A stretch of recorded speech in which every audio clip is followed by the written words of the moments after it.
if you can't hear me at any point during the presentation. I know there are some technical difficulties today, so I'll do my best to be clear, and I'll repeat sections as and when needed. So I'm going to talk to you today about PREreview. And as Godwin mentioned, we are an open preprint review platform that is open to all researchers and is free to join and review preprints. So my name is Vanessa Fairhurst and I am Community Manager at PREreview. And joining me today as well is Chad Sansing, who is our Product Manager at PREreview. And Chad is going to take us through a bit of a demo of the PREreview platform at the end of my talk today.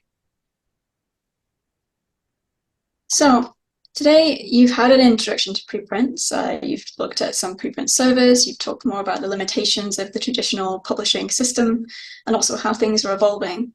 Godwin's was also talking about review preprints and the publish, review, curate model. So in this talk, I'm going to talk a little bit more about peer review generally, and a bit of an overview of the limitations of the current peer review system, before going into a bit about more about how you can review preprints yourself, why we exist at PREreview, and how we try to address some of the current challenges of the peer review platform. And then we'll end, as I said, with Chad providing a bit of a demo of the platform itself, so you can get some more information on how to get involved and what you can go on to do next.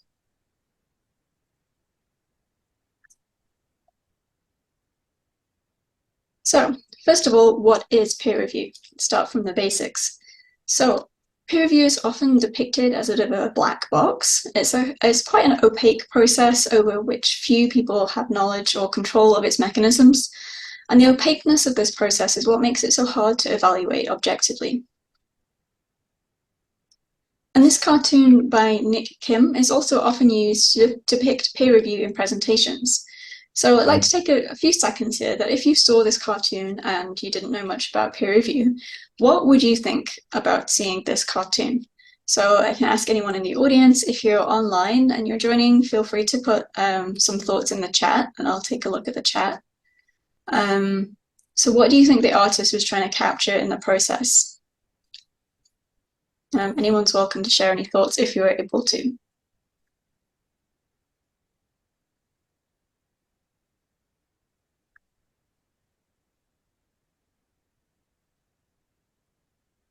So I don't know if people are able to.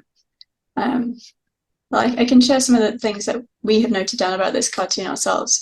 Is that it's kind of depicted here as an obligatory sort of passage to the glory of publication. It's kind of like a gauntlet that the researcher has to run. You'll notice that the researcher is unarmed, whereas all of the opponents, presumably the reviewers and the editors, have quite scary looking weapons. And in fact, at the very back there, you'll see that the very last figure is death itself. Also, everyone in the cartoon appears to belong to the same ethnicity. So everybody seems to be white, most seem to be male, and most are represented as potentially senior in their career as well. So this is a stereotypical representation of an expert, and it's also the identity of about 70% of the editors in the publishing system.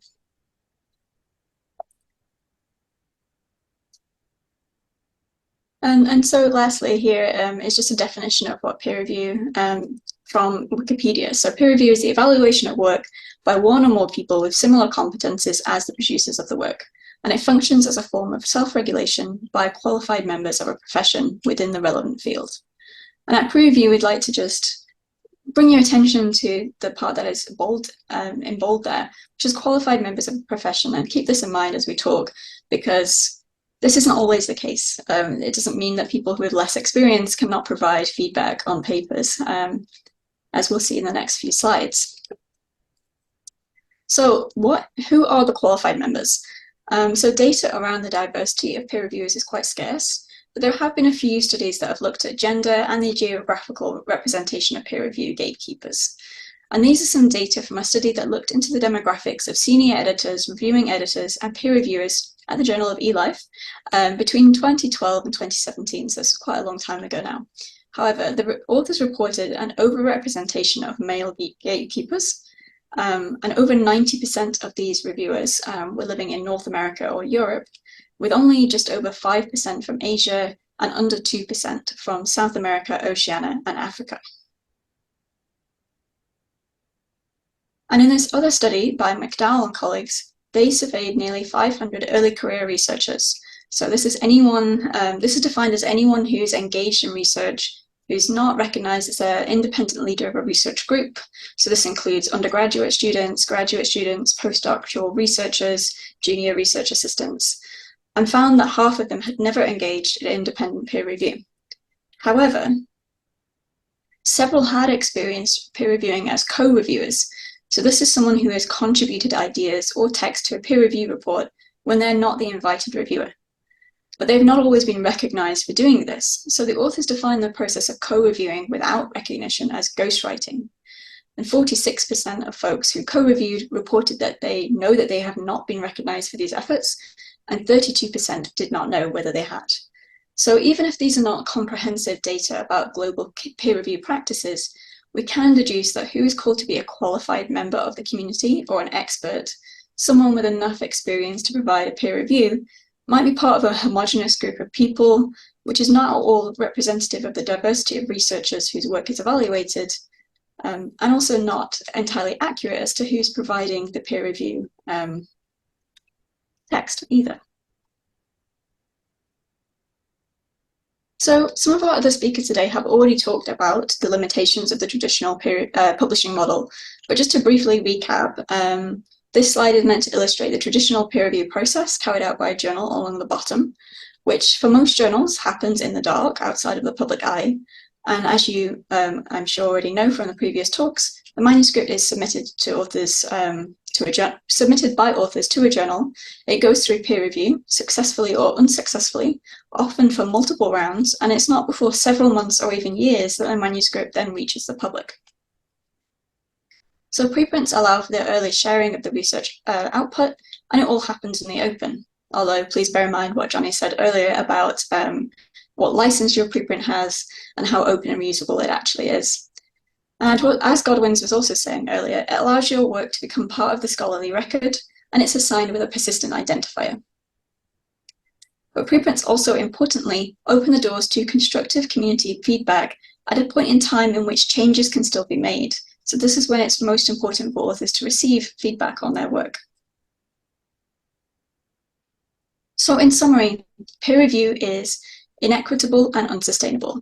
So the pool of reviewers is often small, and it's often insufficient for the number of review requests. So you have a small amount of people with many, many, many review requests and a lot of pressures on their time. And they also are not rewarded for this either. So there's not much credit given for the amount of work that these people have to do. The composition of the reviewer pool is homogeneous in many dimensions, as we just saw, mostly from North America and Europe, mostly male, mostly senior in their career. And are often also selected by journal editors as experts in their field as well. So this is an opaque process through which people are selected. Yet most of these people have never received any formal training in conducting peer review.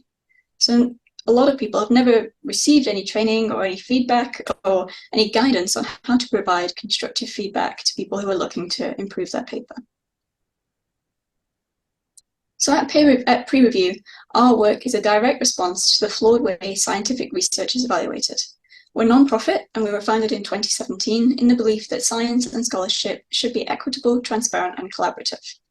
We envision a world in which feedback to scholarly outputs is done openly, rapidly, constructively, and by a diverse global community of peers. We want to extend the pool of peer reviewers to traditionally marginalized groups of researchers whose expertise is measured by constructive contributions and community engagement, and not by seniority and prestige. So we work to lower the barriers to participation, particularly for early career researchers and those from historically marginalized communities, increase the number and diversity of reviewers, provide training and mentorship for reviewing research manuscripts and running journal clubs, increase the acknowledgement, recognition, and shared power of preprint reviews and reviewers, and sustain open and equitable practices and values in scholarly communication and research. And we do that under 3 pillars, and we're going to talk about each of these in a little bit more detail. The central pillar is our open and collaborative infrastructure for participation in preprint review, where any researcher with an ORCID identifier can create an account and provide constructive feedback to preprints. Alongside this, we increase diversity and bring equity to peer review by providing training, particularly to early career researchers. and we engage researchers around the world in live collaborative reviews of preprints. I note here just to say that we are not a preprint server. We just publish the reviews of preprints, but not the preprints themselves. So the first one of those pillars of our work is our open reviewers training workshops. And these are usually conducted in partnership with organizations and institutions around the world. So the workshops can span between a 2-hour standalone workshop or a more in-depth 3-part 6-hour workshop that accumulates in the chance to put into practice the skills gained in a collaborative review. The content's tailored to specific audiences. So for example, undergrad students, graduate students, editors, and established reviewers. And the content focuses on challenging the status quo of peer review. So understanding and identifying personal bias rooted in systemic oppression, with hands-on practice on recognizing and mitigating personal bias within peer review, and practicing on how to provide constructive, clear, and actionable feedback to preprints. The workshop uses materials from our Open Reviewers Toolkit. So we've got 3 guides as part of our toolkit to help with the unbiased composition and assessment of research manuscripts. And the guides are openly available. They're all downloadable on Zenodo. They all have a CC BY 4.0 license, which means you can both take them, access them, and reuse them and adapt them to your local needs and your audience needs. So there is the bias reflection guide. So this is a tool that helps a reviewer assess their own biases, so guiding them through a non-judgmental, self-reflective process. There's a reviewer guide, which is for anyone reviewing a research manuscript. So this provides comprehensive, step-by-step framework for the reviewer to use while they're composing a review. And there's also a review assessment rubric. So this is for actually evaluating the research manuscript's review itself. So the rubric comprises of 10 statements, which are for the evaluator to provide a score and a written comment to help improve the review. So to make sure that people provide helpful reviews to preprints. And this is what our reviewer guide looks like. So we know that writing a manuscript review for the first time can be quite challenging, and it's even more so to do it in an objective way and in a way that's truly going to help the authors to improve their work. So the reviewer guide can be helpful for a student who's learning to peer review or an experienced reviewer looking to gain an additional perspective. It contains editor's tips, content from the PLOS Review Center, an office space to keep notes and keep track of progress. And it breaks the process down into 6 steps. So the first step in this process is to check your internal beliefs and assumptions that you might have before you even start the review. And then you go on to gaining a conceptual understanding, so reading through the paper once before jumping into doing your review, identifying major and minor issues, making sure that your feedback is clear, constructive, and actionable, and then pulling this all together into a coherent narrative, checking it over before you then publish and share your review.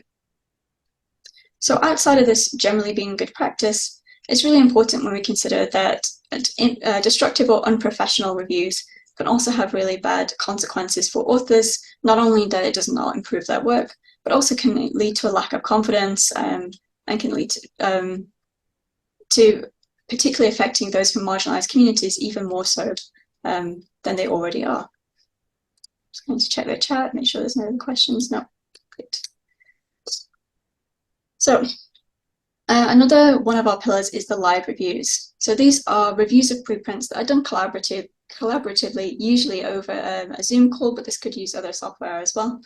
They're either done as part of module 3 of our training that I mentioned just earlier, or they can be a standalone thing as well. And we usually, again, run these in collaboration with different institutions or journals. So these are core to PREreview's mission of increasing diversity and equity in scholarly peer review. So the live reviews allow structured and constructive discussions. They have different methods of participation, so we encourage people to speak out loud or put notes into a shared document, however they would prefer to interact. And through these events, we strive to support and empower the voices of our fellow researchers, particularly those who have been underrepresented in scholarship or who are beginning stages of their research career. And the outputs of these reviews are then published, written collaboratively, and then published on prereview.org.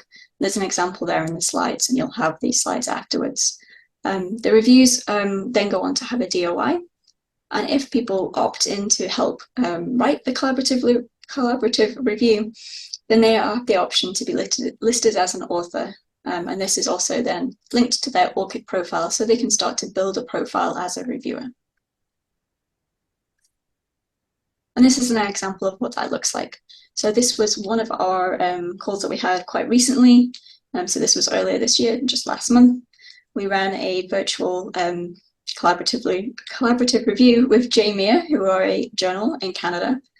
The discussion was joined by 19 people and in total. And we had some people then opt to help us to write this collaborative review after the session. And those people have been then listed as authors at the top. As you can see, their names right there with their ORCID identifier linked.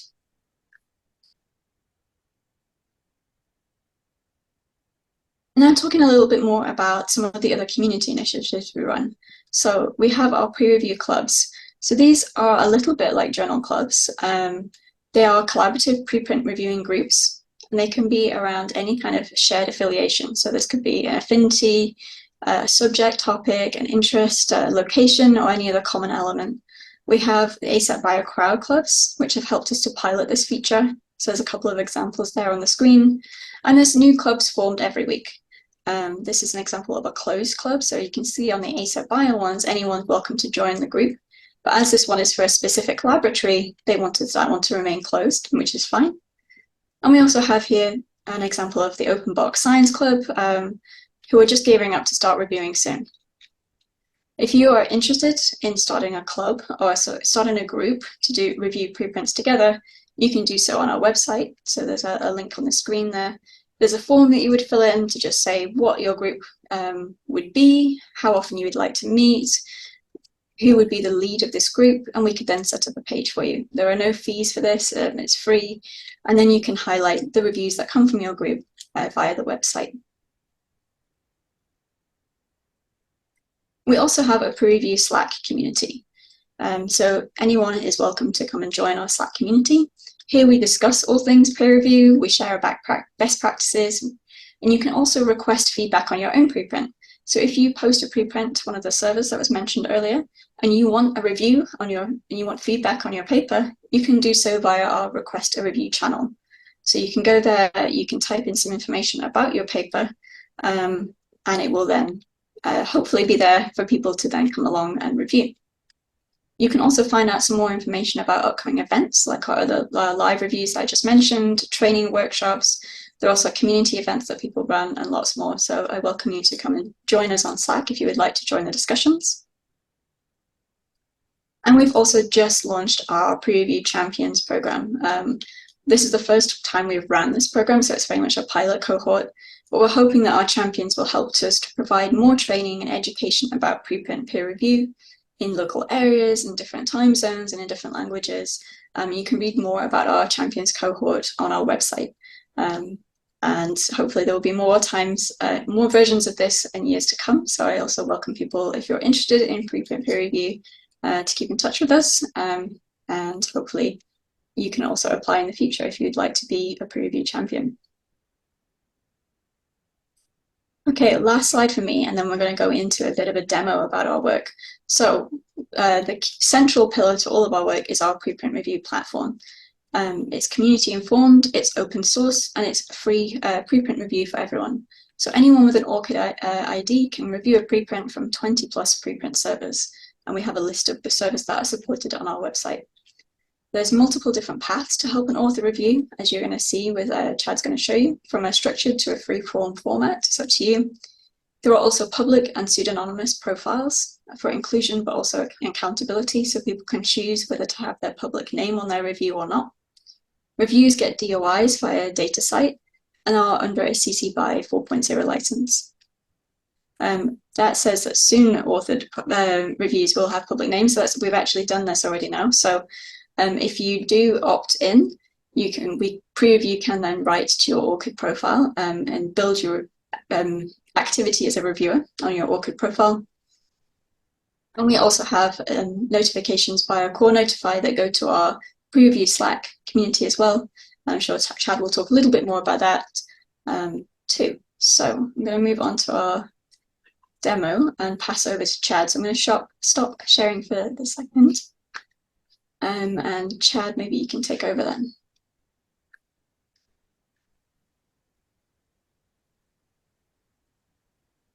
We can't hear you at the moment. How about now? Is that better? Yeah, great. All right, great. Hey, everyone. Thanks for joining us today. I have a share screen button, but it does not work. So if an organizer could make me a co-host, that would be great. Um, and as Vanessa noted, I'll be taking us through PREreview.org today, show you a little bit about the front page, let you know how to sign up and register and the kinds of resources you can find there. And then I'll take us through our review workflow and maybe mention just a few other things about the ways we're integrated with several preprint servers at the moment. Let me go ahead and try to share my screen again. I see it. Super. Awesome. So PREreview lives at prereview.org. However, we also have a testing environment called sandbox.prereview.org. It's a great place to go and explore and maybe try your first review if you're at all nervous about it. The difference between prereview.org and sandbox.prereview.org is that Sandbox doesn't actually publish any pre-review that you put into it. It just kind of sits there, becomes part of Sandbox. It does not go to Zenodo where our other pre-reviews live. And it's a place where you can kind of learn the workflow and then copy and paste maybe what you come up with back into regular old prereview.org later on if you would like to publish what we call a pre-review of whatever preprint that you're taking a look at. And this page, otherwise it's identical to prereview.org. So at the very top, you'll find the usual website kind of things. You can check out our blog for the latest news. You can go to the About page to learn about us. Right underneath that top line of navigation, you can find our most recent reviews. You can learn more about what we do, the things Vanessa talked about in terms of training, clubs, live resources, things like that. A couple of things, I guess, to note up there. You do need an ORCID account to register and log into PREreview. That's what we use for authentication. So you definitely want an ORCID account before you begin. And then that will get you right into PREreview, and it will help you make your own page. Vanessa, would you click on my details, if that's okay to share your profile, if you have it there? Fantastic. So the My Details page gives you a view. You can click back from that now, but you can see very basically there, just you can put in some information about yourself, your ORCID ID. It's a place where you can choose what to share with the PREreview community in terms of social media handles, or if you'd like to share your identity on the PREreview community Slack, you can put it there. It's just another way to be found by other pre-reviewers, maybe editors, folks visiting the site who might be looking for collaborators or who might find a pre-review that you've done and they want to find, more of your reviews. They want to see more of your feedback on other articles. That's what your review is great for right now. If you scroll down that page for a little bit, Vanessa, that'd be great. You can see a little bit more about us. You can see some of our most up-to-date stats in terms of the number of reviews we have. You can find our 5 most recently published pre-reviews. And then even further down, you can get a sense of who funds the work. And again, more kind of information about the site at the bottom. So if you are curious about things like our code of conduct, our privacy policy, it's all right there for you. All right. Oh, I'm now a co-host. That's great. Vanessa, would you rather I switch over, or are you okay continuing? I'm okay continuing, but if you want to switch over, we can. Let's see what happens. Go ahead and stop screen sharing, and I'll attempt to screen share, and we'll see if it works. Hey, it does. Look at that. We'll do this one right here. We'll share that. And there we go. How's that? Can people see that, Vanessa? Yeah, fine. Awesome. All right, so here we are on Sandbox. So I'll go back to the top now, and again, you can see on the My Details page a bit more about me. I have lots of choices about how other people might see me, and I can click on this to see, look at my public profile and see what other people will see. So there's a lot of control over how you present yourself to the rest of the community here. You can see these are all kind of my silly test reviews I've done as product manager here on Sandbox. But I'll go back now, back to the front page. And I'm going to take you through the workflow so you can see how pre-reviews are, actually published, except for the part about going live, which you need to go to regular prereview.org for. So when I want to review a preprint, I just go to this big button right here in the middle of the page. I click on it, and that starts the workflow. The first thing that I'll be asked is which preprint am I reviewing? And what you need to do is just go ahead and put the DOI in there. We have 21 preprint servers that we're integrated with right now. You can find a list of them on our About page. If you ever find a preprint server and you're like, oh, I would love to review that preprint, but we don't support it yet, you can email us at help@prereview.org and we'll try to add it. It usually only takes us about a day or so to add a new preprint server. What we really need is a DOI or another unique identifier for a preprint, and then it's very easy to add those to the sites that PREreview supports. So I've gone over to bioRxiv today. I've grabbed an article about tree species as biomonitors of air pollution, and I've highlighted and copied its DOI, which I'll bring back here. I'll paste it into the box. I'll hit continue, and I'm going to get a confirmation screen. It's going to give me a little bit of that entry. It's going to give me the abstract. I can make sure, yep, this is the correct preprint. This is the one that I want to review. And then I can hit start now. Or, I can go back to the preprint if I need to. But I'll hit start now. Once I've hit start now, I have 3 different options. The first option asks me if I would like to start my pre-review with prompts.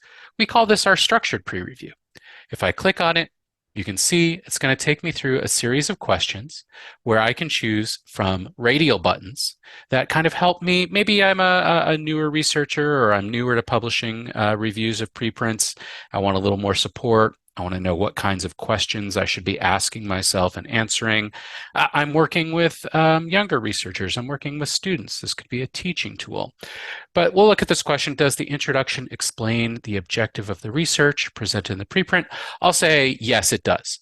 And once I've made my selection, I do get a text field, so I can offer more feedback. So I could say how it accomplishes this, or if I think, no, it does not, I could maybe give a few suggestions of something that it could do better. I'll just put test here for now. I'll hit save and continue. I'll go to the next question. Are the methods well suited for this research?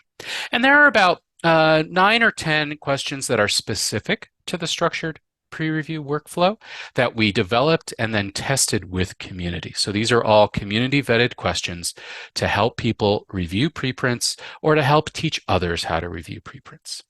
And that will go along until we get to kind of the standard questions at the end about competing interests and the like. But I'm going to go back now that you've seen what a structured preprint review looks like to, again, how would I start my pre-review?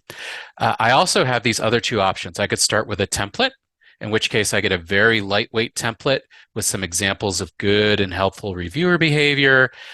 This template here in this text box, I can just type right over it, but it does give me a very basic template I can follow if I want to start authoring pre-reviews more independently, including a summary of the research's main findings, any major issues that I have with the preprint, and any minor issues I would also like to see addressed.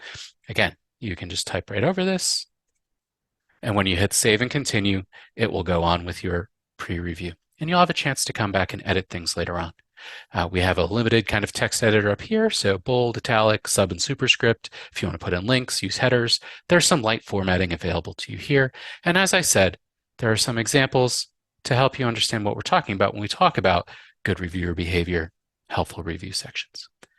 But you can also, let's say you have started work with a club or a lab or a class or just a research partner, or you've already written the pre-review on your own. You've been doing this for a while. You have a format you like.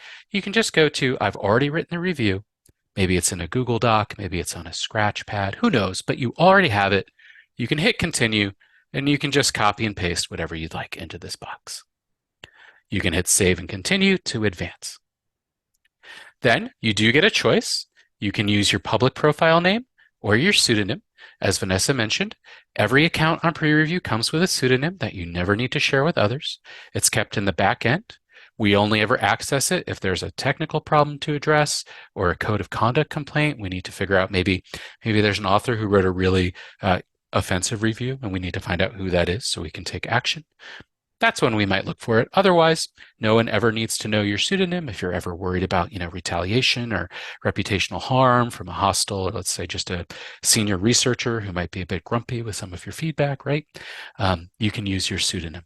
I'll go ahead and use my public ID, which is going to be linked to my ORCID ID. Vanessa did know earlier that you can opt in to having your public review activity shared to your ORCID profile now under your peer review activity. You just need to opt into that, and then you need to go to ORCID and to make that publicly visible instead of privately visible. But that only ever tracks to your public pre-review activity. Your pseudonym activity will never ever be linked to your ORCID profile, so it remains pseudonymous. I'll go ahead and save this option since I'm using my name. We'll go on, did I review this preprint with anyone else? I'm going to say, well, there's 3 options. No, I reviewed it alone. Yeah, but nobody else wants to be listed as an author. Or yes, and some or all of the people want to be listed as authors. This is a newly automated feature. I'll click yes, and some of them want to be listed as authors. You do have to confirm that they've read and approved the pre-review you're going to publish. Hit save and continue. I'll use my other address, but you can see now what happens is you can add folks by their name and by their email. We will then automatically send them an email that asks them to confirm their participation in this pre-review. And they can say, yep, and use my public ID. They can say yes and use my pseudonym, or they can say, no, thank you, I don't want to be listed. And all of that is just fine. Those emails we automatically send to those folks. The author lists we automatically update when we hear back from those folks. As a publishing author, as the person who's putting the pre-review onto the platform, all you have to do is provide this information, and then we and those other authors will take care of the rest. But on Sandbox, I can send myself an email. On prereview.org, you cannot list yourself as your own co-author, but for the purposes of the demo, this is one way it can work here. Okay. You can then add even more authors beyond the first, but I don't need to do that, so I'm going to click no. I don't need to add any more authors. I can also change or remove details. Let's say I mistyped the email. Lots of opportunities to correct things as we go. I'll continue. Do I or any of the other authors have competing interests? You can see examples of what pre-review considers to be competing interests. Not an exclusive list, but helpful if you don't know quite what we're talking about. I'm going to say, nope, I don't have a competing interest with this article. I'll save and continue. We do ask that you take a look at the code of conduct, that you understand what the expected and unacceptable behaviors are on pre-review and all the spaces that we manage, including these preprint reviews. And you need to affirm that, yep, I'm following the code of conduct. I didn't just start a pre-review and, curse out the author or anything like that, and then save and continue. You're then going to get a check your pre-review page, an opportunity to make sure that the title of the pre-review, yep, that's the one I wanted to do. You can make sure you are picking your name, how you want it to be, whether it's public or pseudonymous. You can make sure you've invited all your co-authors.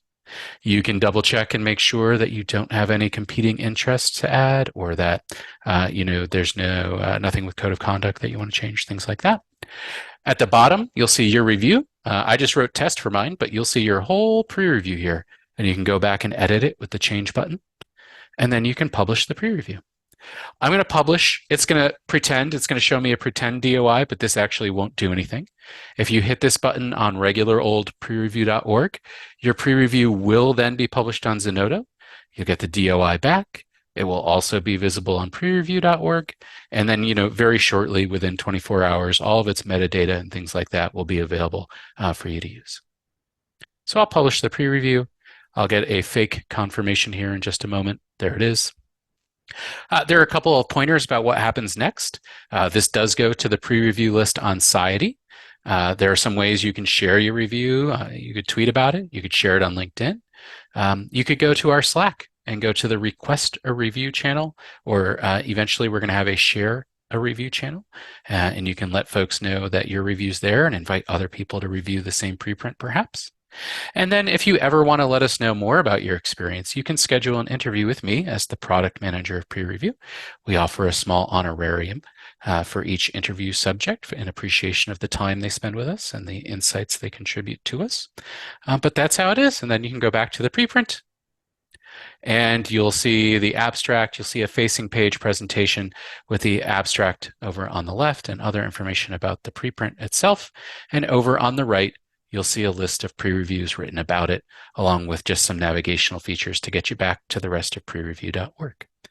But this platform, along with our Slack community, our social media, our blog, this is where you can kind of find out what's happening. You can find the most recent pre-reviews. And we have some exciting work coming up in 2024 where we'll be improving our recommendation and search. We will be improving our Slack community to have more channels that are even more useful for sharing your work. And then we'll be monitoring and continuing to get feedback from folks about how new features like the multiple authors feature is working, how recognition on ORCID is working, and just kind of ironing out any of the bugs there. Later in the year, we'll probably have some community design sprints where if you're part of the community, you'd like to join that call, you'd like to give us feedback about things we're planning, propose solutions, identify problems. We love working with community members on that stuff. Those calls generally offer some honoraria as well for participants. So any questions you have about what's coming up next for pre-review, I encourage you to register on the site, sign up for our newsletter, and join our Slack, and then you'll have all the latest news to support your work in peer preprint review. And then I'll just pause there. Vanessa, did I leave anything out? No, I don't think so. Thanks, Chad. Great. I'll stop sharing my screen now, and we can get back to questions or whatever else it is that's next. I've got a couple of extra slides just at the end, just so we Great. can Take it away. If there are any questions, please write them in the chat or have a think about what your questions are in the meantime. The last couple of slides, there's a link to an actual recording of the demo. So if you ever wanted to review it again, you're welcome to do so. And here's just some of the things you can go on to do next. So if you would like to join the pre-review community, you would like to review preprints, you can create an account on our website and fill in your profile. Start reviewing. So, choose between the different methods that Chad just mentioned. You can look into open reviewers training for your community, for your organization. Be happy to talk to people about that if anyone wants to provide training in peer review. Start a pre-review club. So you can start a preprint club or join an existing one that's listed on the website. Speak to us again about organizing a live review if you'd like to do that for your community. And of course, you can always join our conversations on the pre-review Slack community. And there's just a couple of QR codes and some links there at the end for anyone that would like to get more involved. And I'll put a couple of links into the chat as well for our newsletter and our Slack. And yeah, happy to answer any questions, but I'm also aware that we have a Q&A session as well coming up shortly.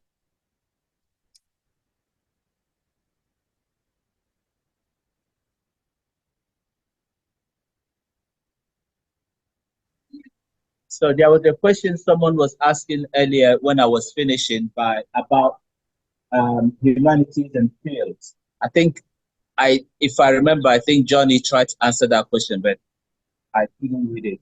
When we talk about I keep saying that although this focus on about life sciences, there is nothing stopping other fields from adapting the model to their own need and use.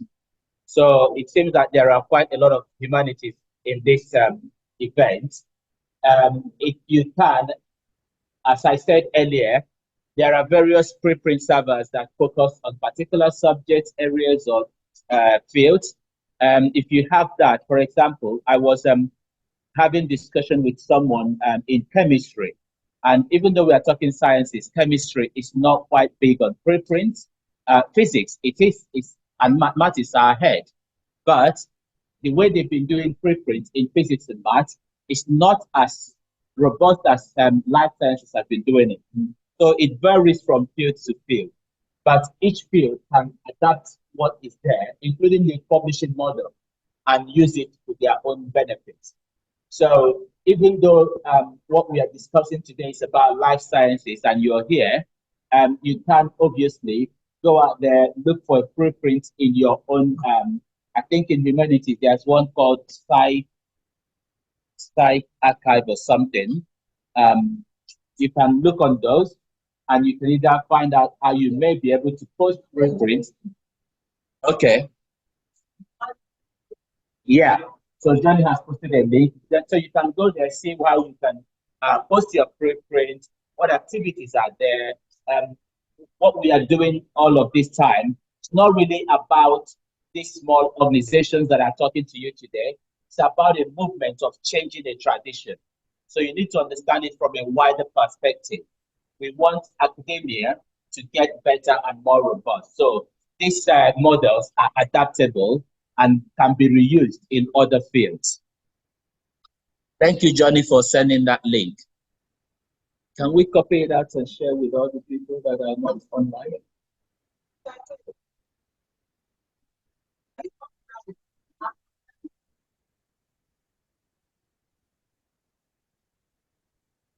You can send it after events. After events, email.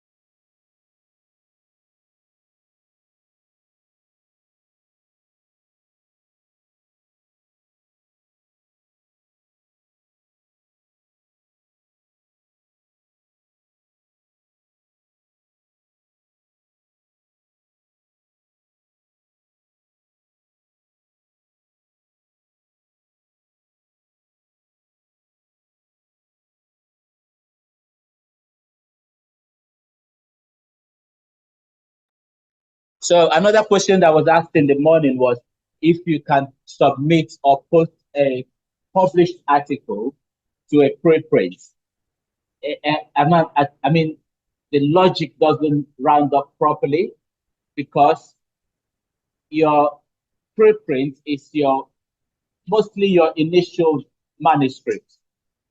If it has been accepted and you never posted it as a preprint and it got accepted and got reviewed and get published, then if you're reposting it, it's almost like you're restarting the work in it somehow.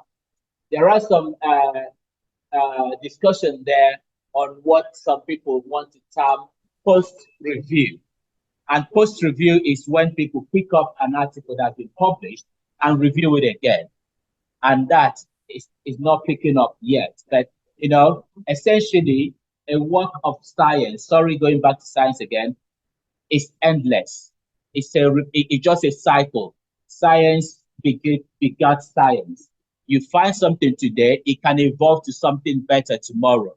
So there's a room for post-review, but it's not a practice that is being picked up, resubmitting something that has been published, because most times when it has been published is then, and when we use the word published, remember that's about indexing. It's been indexed. So resubmitting it, you might submit the initial manuscript. You may be able to submit that, but not the published work. Does that make sense?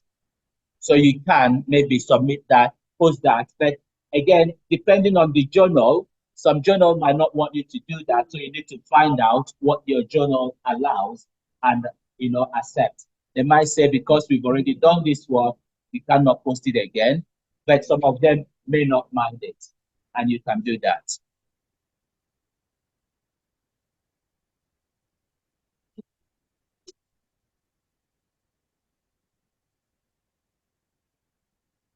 So Vanessa and Chad was showing us, in fact, what Vanessa and Chad was showing us was very useful in the engagement of preprint.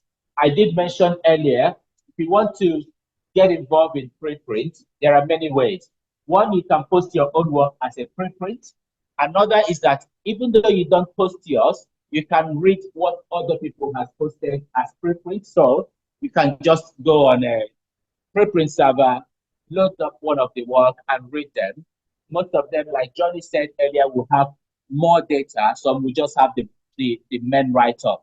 So you can read through those. You can make your own comments. You can learn something new from it. So there's reading, yes, you can post it. The next level is where you read it, you make comments, but you don't keep it to yourself. That is when you start annotating some part of it and you're sharing it. Now, this is where platforms like PREreview, as we've just seen, I don't know if Chad or Vanessa can hear me, you can share the screen for pre-review on the screen for us if you can hear me. So that is where pre-review becomes useful for us, because if you then read a preprint, you want to comment on it, you can use that sort of resources to do that, achieve that. And what Chad was showing us is when you, let me see. I don't think they are there. Can you check if Vanessa or Chad is on? I'm here, Godwins. What is it you wanted to share? Sorry. Could you share a screen of pre-review that Chad was using earlier? One of those. We're talking about people reviewing preprints. Yeah, thank you. So if you then go into the step of trying to engage and give feedback on other people's preprint, you can use this platform. It's called PREreview. It's PRE. I think it's on the screen, isn't it? What am I talking about? Yeah. So PREreview.org. You can go there, you register. I think Chad showed us all the steps. You register, you can have a public name, or you can decide, I want to have a pseudonym. I think the Chad's one was Yellowstone or something like that. Yeah. So you have something like this, you register. Now, let me say, there is no compulsion that you must review, but it's important that you start taking part and participating in this, because as a researcher, you learn something from it. So if you have this profile, when you read a preprint or you find a DOI, as Chad explained to us, you can take the DOI, put it in the box, and then you can write what you think about that particular preprint that you've read. So that's another step to engage with preprints. There are other platforms. Hypothesis is a separate platform that you can do exactly similar thing. The good thing with pre-review is that pre-review also offer you opportunity to see other researchers in your field, who then you can sometimes collaborate together. It can be you and one person, or it can be a group of you, and you can do your reviews. Yeah. So what is on screen now is recent pre-reviews. Can you open one of them for us, please? So this is the, thank you, Vanessa. Could you scroll a bit? So what we have on the screen here is, if you go back to the top slightly, so it's called structured. So yeah, this is the structured pre-review. So the questions, and then people have been answering the questions. Yeah, so this is a very easy step to start with. It's called structured pre-review. It gives you question and answers to respond to. So it helps you. You've read this thing. So it asks, this one said, does the introduction explain the objective of the research presented in the preprint? So if you've read the preprint, it's now helping you structurally to go through it step by step. So even if you have not reviewed an article, this is a very good and easy way to start. Now, remember, this is not an exam. It's just your opinion. And your opinion is not right or wrong. It's the feedback as you feel it. You know, I'm here talking loud voice. You guys, some people can leave here and say, he was talking rubbish. Some might leave and say, he was brilliant. But that's an opinion, right? It's fine. It's how you saw it. So this structured pre-review helps you to be able to start engaging in reviewing preprints. And then you can answer the questions step by step. And after that, Vanessa, could you scroll down? Well, this is one that has already been done. After that, you submit it, and then it gets published. Okay. As we talked about name, if you put your full name to the public, your name would, Vanessa, yeah. So it will show us your name. As you can see here, is that your name as reviewers, Vanessa? Yeah. So then there's the other reviews I've done on. Yeah, can you hold on to this screen for now? So on this screen, you can see Vanessa's name. These are public. So it says Vanessa Fairhurst. And these are the reviews that she has done. And this is the good thing. You can also build up a body of evidence to show that you're engaging in your field, not just, tunnel vision to your own work. You're looking at other people's work So what has happened here is that Vanessa has reviewed these 2 articles with other people. So when she loads her profile, it shows you that she has pre-reviewed. I think there are 2 on this screen. And if you might not be able to see it properly, but the first one is on a preprint server called Archive, simply Archive. It's one of the, actually, I think it's one of the first, very old one. It's ARXIV, Archive. So that is where the preprint that they reviewed the first time is. The next one is on OS. OSF actually is quite broad. It accepts a lot of fields for publication. Vanessa, can you go back to the previous screen of the actual? Yeah. So here you see the title, the bold one at the top is the title of the preprint that they have reviewed. And underneath it, you see the names of all the people that work together. So the names there are Vanessa, Femi, Cecilia, and there's other people who has worked together. So as I was saying, you can either review, when you're on pre-review, you can write a singular person review, just yourself, or you can team up with your peers to write a review. So that's what this is about. Can you scroll down a bit, Vanessa? Yeah.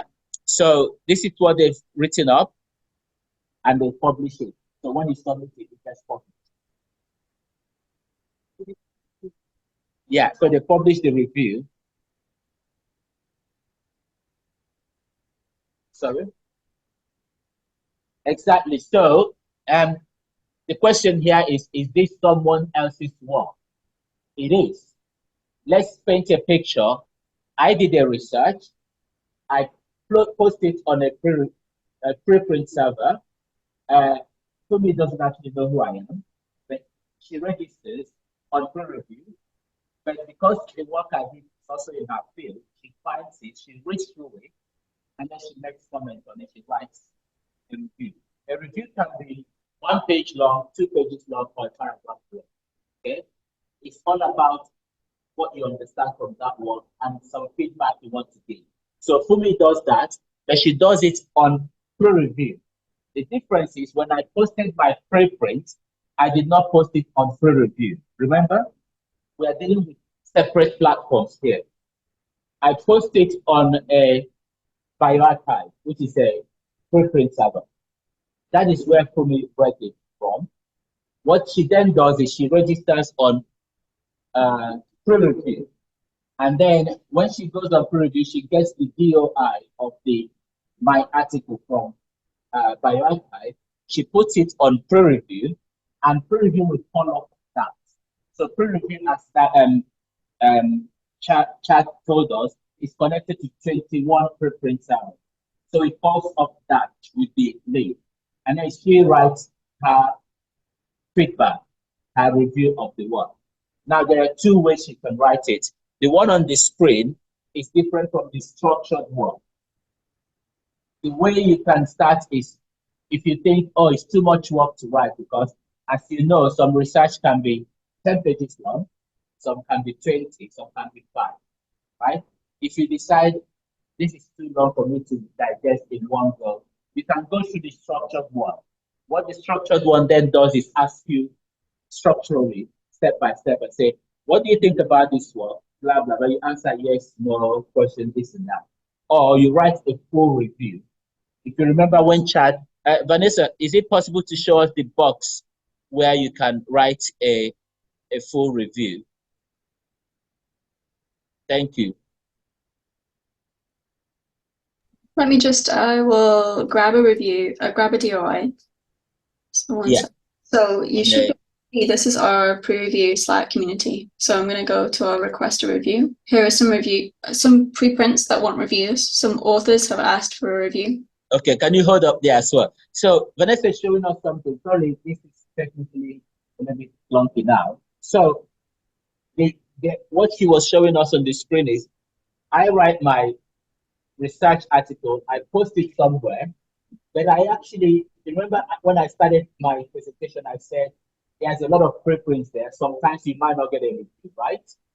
But if I do want a feedback from you, or from other people, I can join pre-review, then I go and request a review of my article. So that helps you one step further because there are thousands of posts being put on preprints, your post might not be seen, or those who see it might not review it. But by you taking a proactive step and going to a community like PREreview, you said, I have this article, can someone please have a look? There are many people there, then they will have a look. Now, what they will do is, what Vanessa is going to do next, she has copied the DOI because I posted my DOI there. Now, Vanessa, you can carry on. Thank you. So you go to a prep and then you paste that DOI there. So if you can see what's going on the screen, you say continue, and then it comes up that preprint. Okay, so that preprint is not on PREreview, but PREreview has access to put it out for you. Vanessa, can you go to the next one? So you start a review.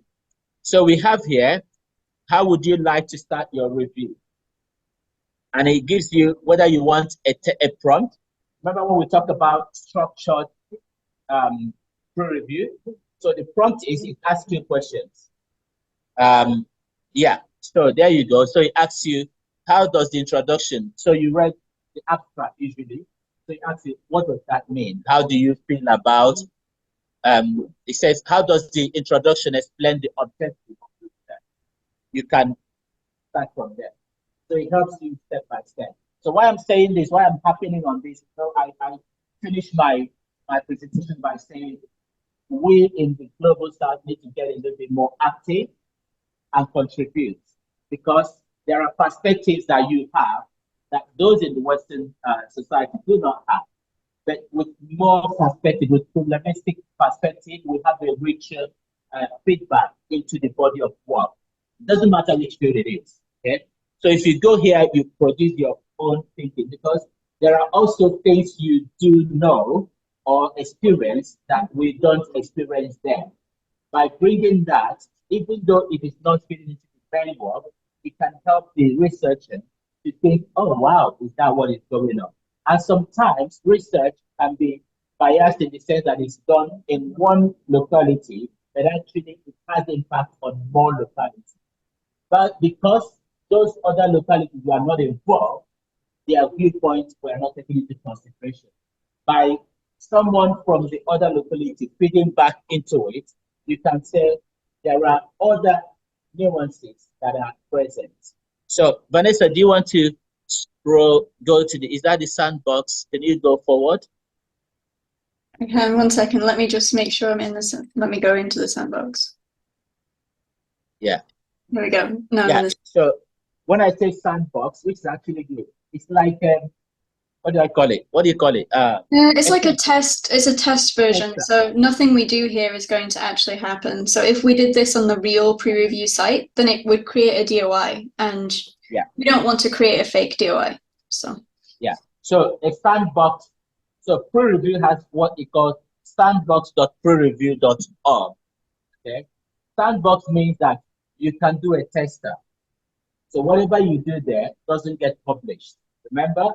So if you do serious work, maybe you start doing it and you got serious and more serious, then you publish it, you click submit, it doesn't publish it. That is because it's a tester environment. If you want it to get published, you go to the main pre-review. They look alike, they look the same. But on the URL of the website, you will see that it says sandbox.prereview.org. It starts that way. When you're on the main pre-review, it only says prereview.org. Okay? So please bear this in mind.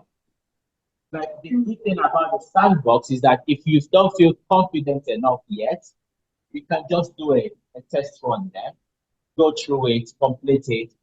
You can actually maybe copy everything you've written and put it on a document and be able to read through it again. If you feel that this is actually good, you can go over to pre-review and paste them back and post it.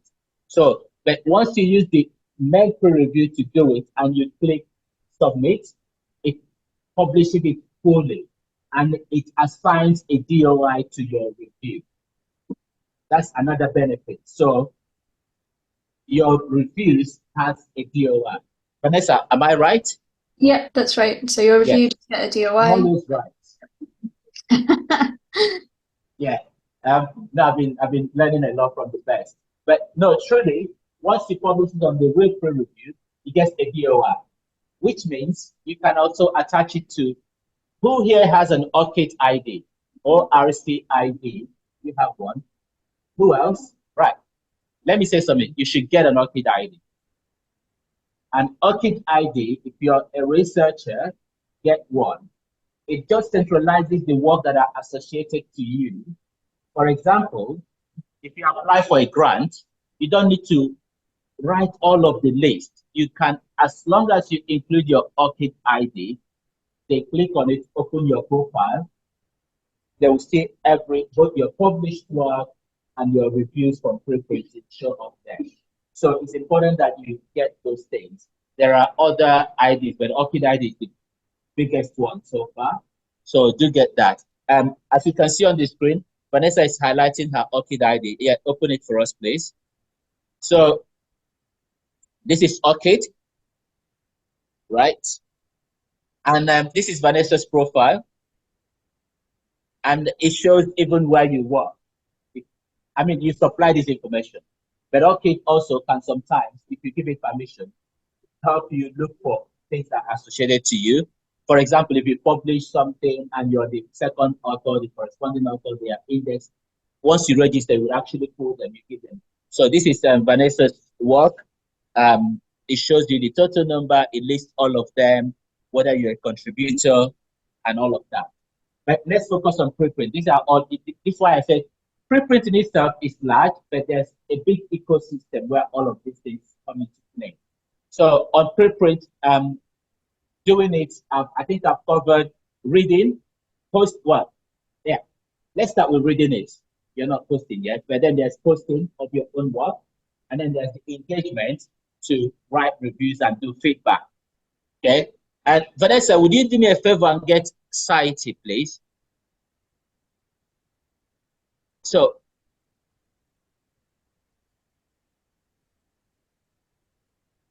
can you go to list? Yeah, list. So this is also another, I think I talked about this, Johnny mentioned it. So this say you don't really write full review on Society, but you can write what we call annotation, right? I mean, it can be as long as you want it anyway. It can also be a review. But here, you can save articles to your name. You establish your profile, and then you find an article, you put the same way like on PREreview, put a DOI, you save it to yourself. This website is mostly about aggregating. So if you've written a PREreview, there's a work ongoing where you've written a PREreview on PREreview and it's published, it will be aggregated at some point onto here, under PREreview. Vanessa, can you show us your PREreview group?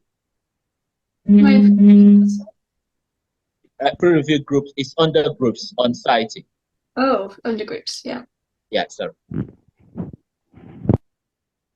So here is PREreview, and these are all the reviews that are being written on PREreview. So this website pulls them together.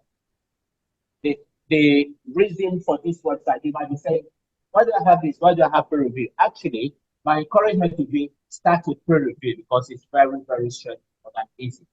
But eventually it will show up here. If you write a full review that gets published, if you then come on this website and click on it, it will show up here. The additional factor from this website is that if someone writes a review on that same preprint, but on a hypothesis, for example, it would also show up here. Now we are talking about what makes preprints very rich. Vanessa, can you open one of them? Let's see if we're lucky to find one with. Yeah, just open one. There are some that has not this one. Yeah, some of them. Oh no. I think go back. I've seen where you can. Yeah. scroll down and you look for where it says maybe more than one evaluation. Keep going, keep going.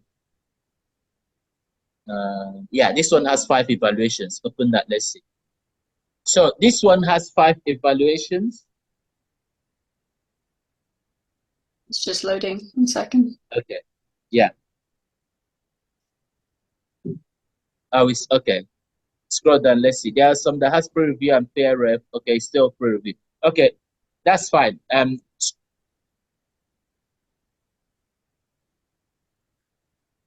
So what happens on here is that you can see that this article has 5 reviews on there. Why it has 5 reviews? That 5 different people or groups has reviewed that one article. So imagine you as a researcher now, this is your preprint, you've got feedback from 5 channels. They're giving you their opinion. It will be different from each person, but it makes your work richer. You read it and you think, okay, then I make my work much more valuable with this feedback. Now go back to where we were talking about submitting to journals. The owner of this work has received 5 reviews. They now take this work, strengthen it, and they submit it to a journal. That is the steps we are talking about. And then the journal takes up from there. So submitting to posting to preprint doesn't stop you from being able to submit to a journal. It only helps you to make your work better. That's the upside of it.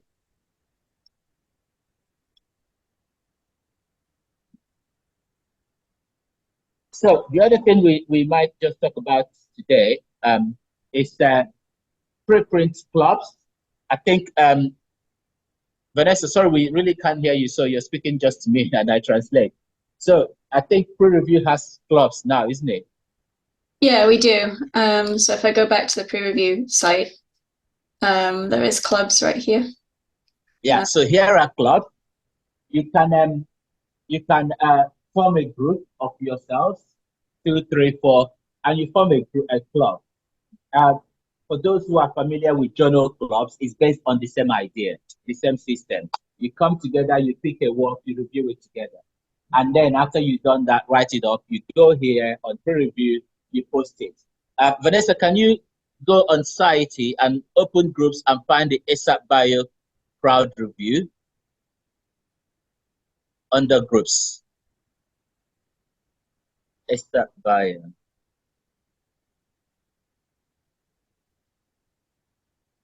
Mm-hmm. Yeah, the crowd review one. Yeah. So this ASAP Bio, I think all of us have seen the notice. Yeah, people said, yeah. So ASAP Bio, who is kindly making this event available. So ASAP Bio has what they call a crowd, ASAP Bio crowd review group. So they organize for researchers to come together.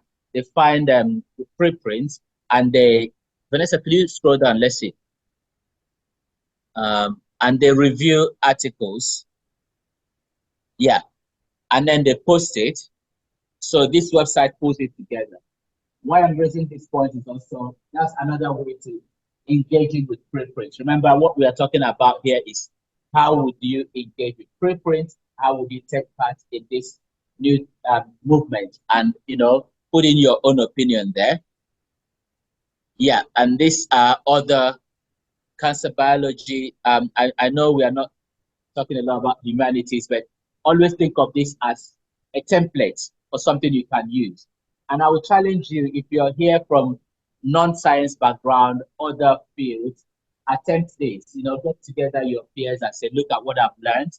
And if you want us to talk to you, talk to Dr. Fumi, and then we can, organize to help you, see how you can adapt this. But these are groups, this cancer biology crowd. So some people come together, they review stuff together. And I think that is also very much more easier than starting on your own. But whatever helps you to build on something. So find people, you already go to library together, you already share stuff together. You can give yourself a target of 1 preprint a month, 1 preprint every 2 months, 1 preprint every quarter. There's no, remember, it's your own thing. You do it the way you like. I think these proud groups, sometimes they are doing more than one. Sometimes I think last year or 2 years ago, Esabayo had 25 researchers. So sometimes 5 of them are teaming together to do something, 5 elsewhere, 10. So there is no end. There is no end to what you can do. But you do it together. The reason that this is useful is that in the past, in the old days, you do journal clubs, you go through these articles, you read it, you discuss it, and you just walk away. Now, all of those ideas, where does it go? But think of it as you do this, it gets a DOR. The owner sees it, so you're adding to the intelligence out there. And there are benefits to it. And I don't want to go into direct personal benefits, but there are, sometimes some people might say, you've written this. Sometimes it can lead to collaboration. Sometimes it can lead to people realizing that there are other people somewhere that I can engage with to actually do my research and do my work well. So, and then if we reverse all of this, you are the one posting preprint, this can happen on your own work as well. So the scholarly world need to work together. That's the whole idea here, and push for a better change. So has there been any question online or comment? There are a couple of questions. Okay. In the chat. Yeah, open it. You want to read it to me? I don't know where it started. The first one is what constitutes a competing interest. So again, I can show you what we have on ours as well. Questions online. So Vanessa is just picking it to my ear. If I can the competing interest part, I think it's not a code of conduct. Here's some examples of competing interests on the screen. All right. So someone asked a question saying, what constitutes competing interest? And we've got plenty of time. I don't want to go. And it's good to ask these questions. Please, if you have questions like this, ask them today, because you have a lot of people here with even better knowledge than mine, and they can answer them today. So competing interest, when you start doing this, is to declare whether, let's say, for example, earlier I was saying I posted a preprint and Dr. Fumi reviews it. But I know her now. So the competing interest is that she has to declare that she knows me personally. Okay. We are trying to eliminate bias in scholarly publishing. So some of the questions here goes for those who are far from the screen. So the author of the pre-review is an author of the reviewed preprint. That means I have posted my preprint and I went round to review my own preprint. That can happen. Yeah, we call it Ojoro in Nigeria, isn't it? Ojoro, yes. Yeah, so you're marking your own work. However, nobody's saying there's a problem here. This is where competing interest, you have to declare it. Okay? Remember that on PREreview or on other platforms, you can change your names. But this is part of the transparency drive. If I review my own work, I should hands up and say, oh, I am the person who has written this work. Now, the next one is the author of the pre-review has a personal relationship with the authors of the preprint. So, as I was saying, Dr. Fumi is my friend. I posted a preprint and she went to review it. It is important that she reveals that she knows me and that we either are friends or colleagues, okay? That, again, is about bias, eliminating bias. When I am writing for my friend, can that cloud my judgment? Okay, we want to produce work that are very valuable without any taint on them. And the other one is the author of the pre-review is a rival or a competitor. So this is also very important. If I post my work, he doesn't like me, and look at the way he's looking at me. That's how I agree. He doesn't like me. What's your name, sir? Eh? Ebony. So Ebony doesn't like me. So he just want to do me that, right? For non-Nigerian statistics, don't worry, we are talking, we're using. So if he goes to write a review, it doesn't mean he means bad. It's just that he has to declare it and say we are competitive. Now, competition can be anything. It can vary from we are either exactly in the same field, we are competing for grants or funds or tenure and all of that, right? So they declare that as well. The author of the pre-review has recently worked in the same institution or organization. As the author of the review is a collaborator or has published with the author in the last 5 years. The author has holds grants with the author. So it just keeps going. So these are competing interests. When you use pre-review to write your review, it asks you this question to make sure that there is honesty and there is transparency in what is going on. So when I read it, I go back to the competing interest. I see that, oh, right. So this person who's written this nice glowing review is a friend of Godwin's. Okay. And that makes it easier. So the next question is, there's another question that's more of a general one about preprint platforms. So do preprint platforms have inbuilt mechanisms to identify research reports generated by AI? So it's a good question. We currently on PREreview don't have any inbuilt mechanisms to identify if it's it's fine.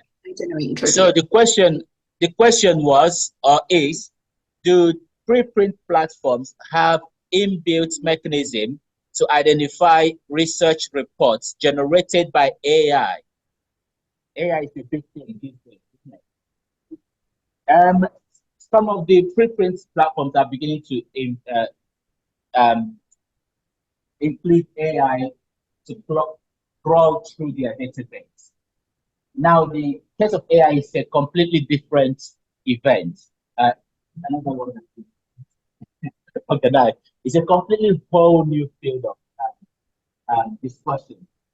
People are using AI in so many different ways. Some journals have said, if you have used AI in any form, you cannot submit to us. Some journals have said, if you have used AI, you have to declare it. So there's many, many ways. But the preprint servers are doing, some of them who are able to start deploying AI are doing a good job of also using it to crawl through their server to identify plagiarism, for example, or to identify work that are of no value or that are questionable. It can range from text to reuse or adulteration of images or formulas. So for the person who asked the question, yes. And Johnny has replied, ESA Bio will also be developing some best practices and guidelines in conjunction with preprint servers on the topic of AI later this year. So look out for that. ESA Bio is working to provide a guideline.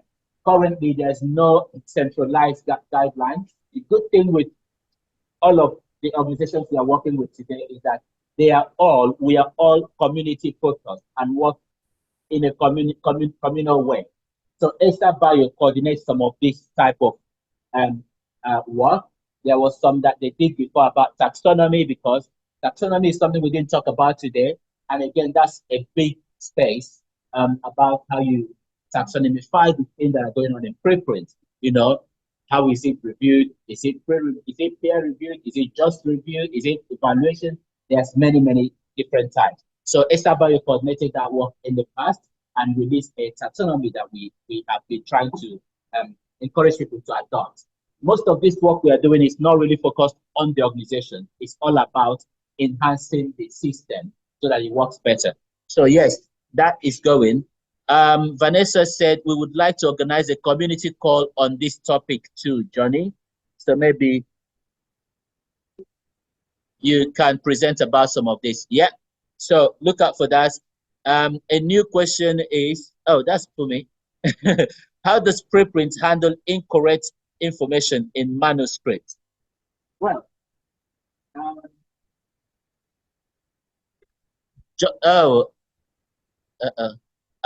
Johnny, do you want to answer that last question? Yeah, I can do. You're speaking into my ear, so I'm doing interpreter, so you have to be slow. So preprints handle incorrect information differently depending on how that information is incorrect. So I think the important thing to explain here would be that preprint servers do not retract work. They call it withdrawing work. So a preprint server, if something is so problematic it needs to be removed, what they do is they withdraw the preprint. It's still available online, but it has a big thing saying withdrawn on top of it, which is a different process to retraction. As I said, I think it came up a couple of times earlier today, preprints can be updated. So usually what happens if the information is incorrect in that, maybe there's some grammatical errors or, it's a minor issue, the authors will just update the manuscript themselves. They have that ability to do so. If authors receive feedback from the community, they can update the preprint themselves to reflect that as well. Otherwise, preprint servers are fairly hands-off. They take the approach that things should be part of the scientific record, and so unless they really, really need to, they won't really remove anything from a preprint server.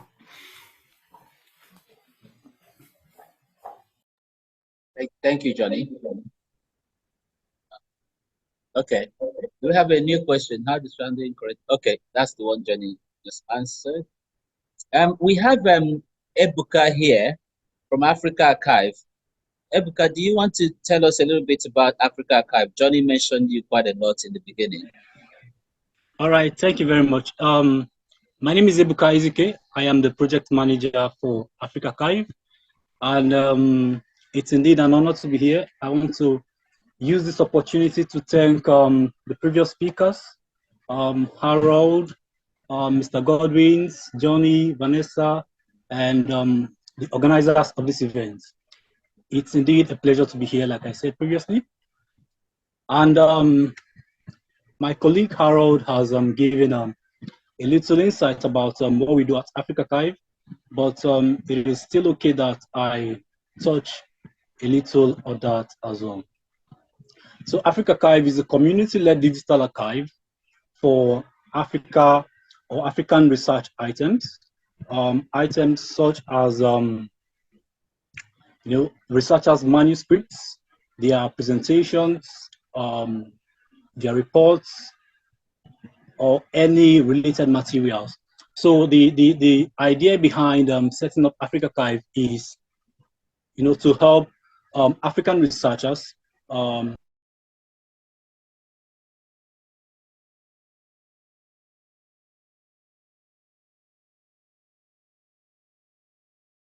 other parts of the world can get to, have access or see the research work coming from this part of the world. So that is what we do majorly at AfricArXiv. We serve as a repository for preprints and manuscripts. So thank you very much, and I'll be here if there are any questions that are directed towards AfricArXiv. Thank you very much. Can you share? Can you enable Ebuka so he can share a screen of AfricArXiv? Okay. We will carry on, but when you're ready, just let us know by chat. Yeah. All right. Ebuka can will find a screen of AfricArXiv to show us. AfricArXiv is a preprint server. Too much information, right? I see your face. Yes, so we'll go to that network. They work together. Yeah, and Ebuka, who is on the screen, is project manager at AfricArXiv. So we've talked about so many different things. I'll start from this side and go back to this side. There's no right or wrong side. So I'll start from eLife, which I represent, which is a publisher, not a preprint server. And then we come to PREreview, which is a preprint review service, and Society, which is an aggregator, and we go to AfricArXiv, which is a preprint server. Now that is a top-down way, right? But it's like you have a preprint server, sorry, you have a manuscript, you post it on AfricArXiv. Am I making sense? So when you post your preprint on AfricArXiv,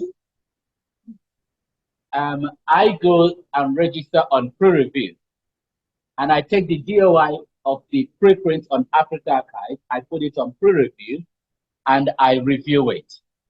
Okay, I'm trying to make a link to all of this, and then who owns? Ebehi owns the article, right? So he posted it on AfricArXiv.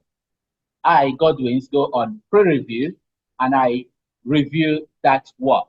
Okay, but then I still want Ebehi still want to publish his article. So he takes the review that I have done, that you have done, make his work better, and then we submit it to eLife. Does that connect, make a link with this? So this is the steps we've been talking about. So Ebuka, do you have a screen yet? So we have AfricArXiv preprint server. We have PREreview as a place to engage with preprint. And we have a publisher that accepts. Now, the bias here is that I've used lens, right? I'm not saying you have to deal with only these organizations, please. It can be any. There is AfricArXiv. Yeah, thank you. So this AfricArXiv, and yeah, how to submit is there. Ebka, can you keep going? Just give us some sort of step by step. And there are collection. Okay. So, all right. Yeah. Okay. So this all right. Thank you very. All right. Thank you very much, Mr. Godwins. I'll just give a little point through as to what our platform is all about. So this is our website, AfricArXiv.org. But at this moment, this aspect of our website is hosted on PubPub. Like Harold told you previously, AfricArXiv is now being hosted by Ubuntu Net Alliance. So previously it was hosted by organizations or platforms such as Figshare, as you can see here, Zenodo, Open Science Framework, Figshare, and Science Open. But now we are transitioning now into being hosted by an African platform, which is Ubuntu Net Alliance. So once you want to submit your preprints, all you need to do is visit our website, AfricArXiv.org, and it brings you to this page, right? And then you can make your submissions on the platform. So you get to see all of the details on the website, how you are going to go about your submission, and we get to receive it. So now here is the new link. Like I told you, it is now being hosted by Ubuntu Net Alliance. So when you go here, it takes you to the parent website. So this is it right here. So this is the parent website now, and this is what we're using now, even though we're still transitioning to this page. So like I said, it's a gradual process. We're still working on it. But once it's done, this is the page that we are going to be using.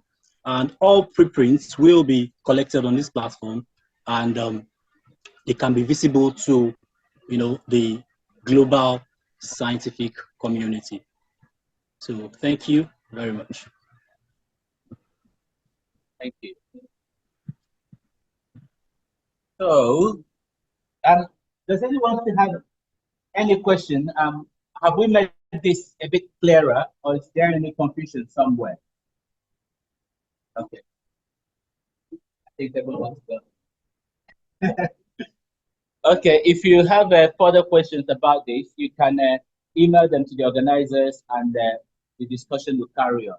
It'd be good to see some of you start engaging with preprints.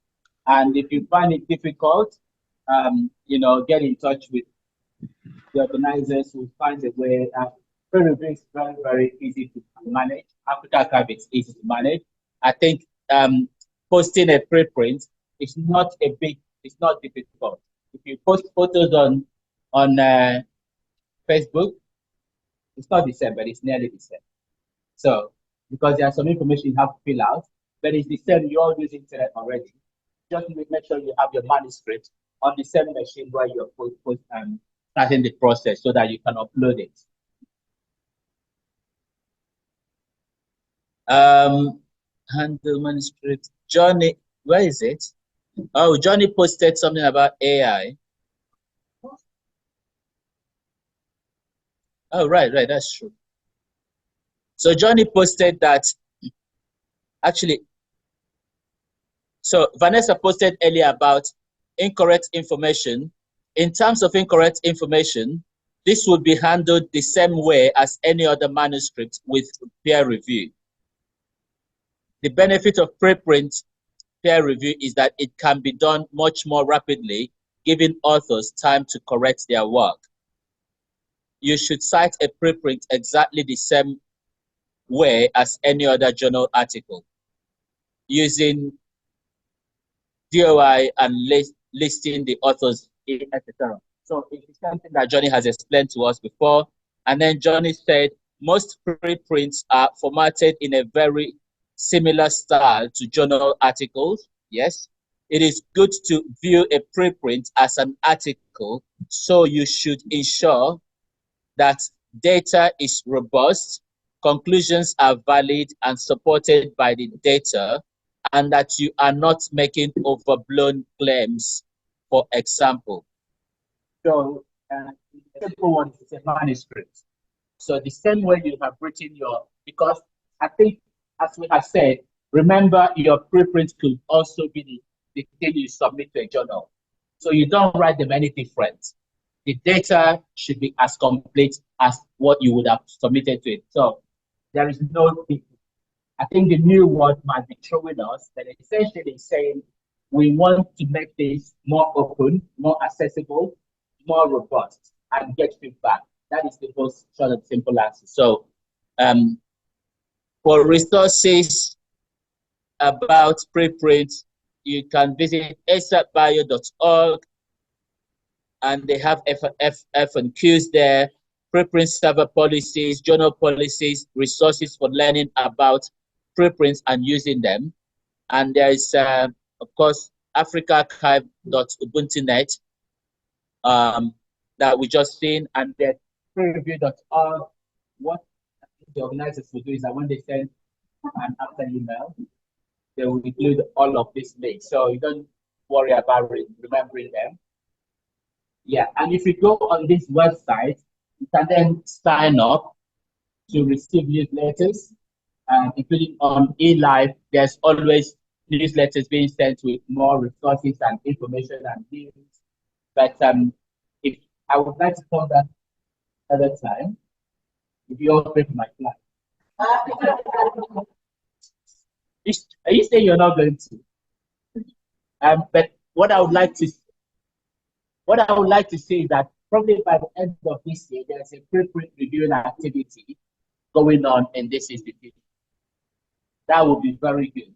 And eLife, AfricArXiv, PREreview will be very willing to support it in any way, shape, or form. So give yourself a challenge. I'm your Aburo, right? So make me a promise. Actually, I heard that. I think. Sorry, I was just answering your question. Yeah, so thank you everyone for attending today. I think we've given you a lot of information, but I think Godwin's just done a really good bringing it all together there. So hopefully that helps things make a lot of sense. I think we're all very lovely, nice people here. So if you do have questions, I'm sure, speaking on behalf of all of us, we'd be happy to answer any questions you do have afterwards. I would suggest signing up to the various newsletters that we all have, and also checking out the different websites when you get those links through, because that's where the real sort of wealth of resources lie. Hopefully this has convinced many of you to go away and at the very least read and cite preprints but ideally also review them, comment on them, and post them yourselves. There is some stuff we're working on at ASAP Bio, probably more next year than this year, to be honest, around different geographies and their use of preprints. One of those things is actually appointing a permanent staff member, either in Africa or India, we haven't quite decided yet, who will be there to kind of champion the preprint cause in those regions. So keep an eye out for that at some point as well. That will be an actual job opportunity at some point. But hopefully you've all enjoyed today. And a huge thank you to the organisers and all of the panelists for attending. Sorry, Johnny, even though you've said your thank you, I've been told there's a question that needs to be. Yeah, so it said, what is the salient advantage in going the route of preprint? Yeah, so that was the question I was just typing an answer out to. So you got a lot of those advantages this morning, but I'm just going to give you the advantages for preprint authors. So you've posted a preprint, what do you get out of it?